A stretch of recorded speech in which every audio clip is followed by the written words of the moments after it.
Dear Love, araw-araw sa Love Radio. Actually, kung may gusto kang malaman kay Jenny o kahit kay Risa, sa akin ka magtanong. I'm the perfect person. Tumahimik ka nga. So, ano bang gusto mong malaman? Ano ba talagang paboritong pagkain ni Jenny? Medyo confused kasi ako kung ano talaga eh. Teka, ano yun? Ang tapang ng amoy. Parang angit. Parang amoy. So? Paksiw!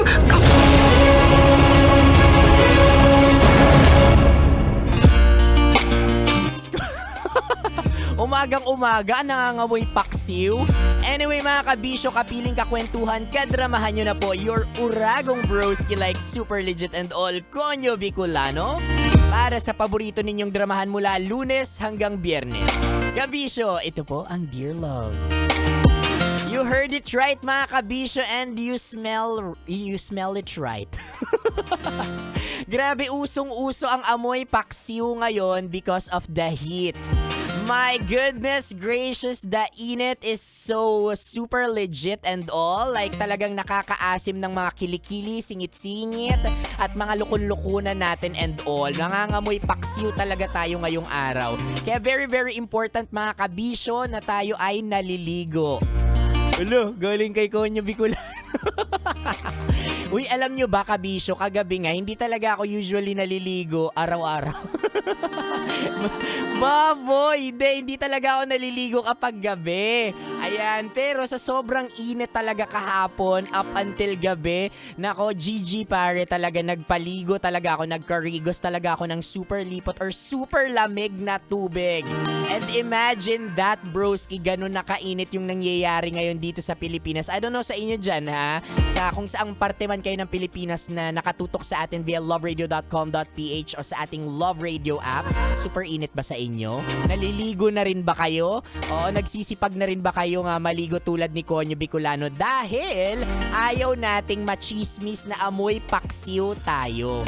Uy, pero masarap ang paksiw, ha? Pero aminin po natin kung minsan ang asim talaga nakakakunot ng noo talaga, bukod sa tapang asim nito talagang matapang sa ilong ito.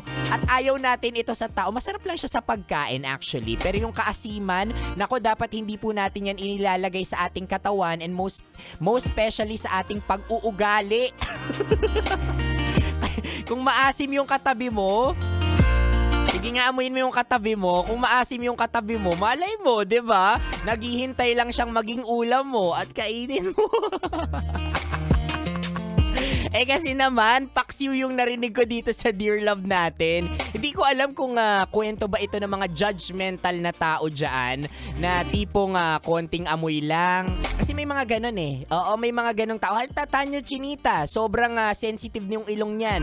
Ayaw niya nung masyadong mabango. Yung super isog or super tapang na mga amoy yan.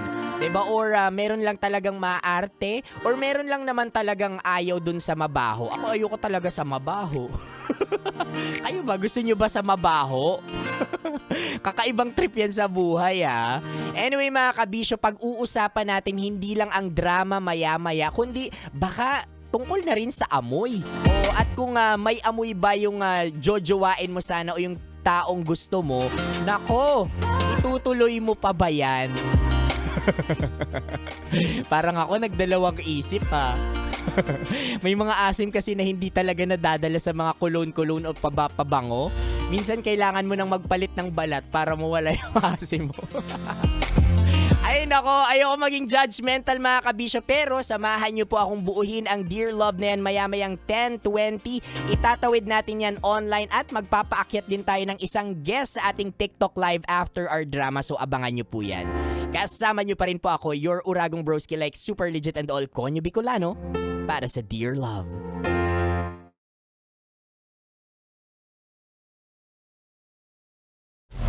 Metro's #1 Love Radio. Basic!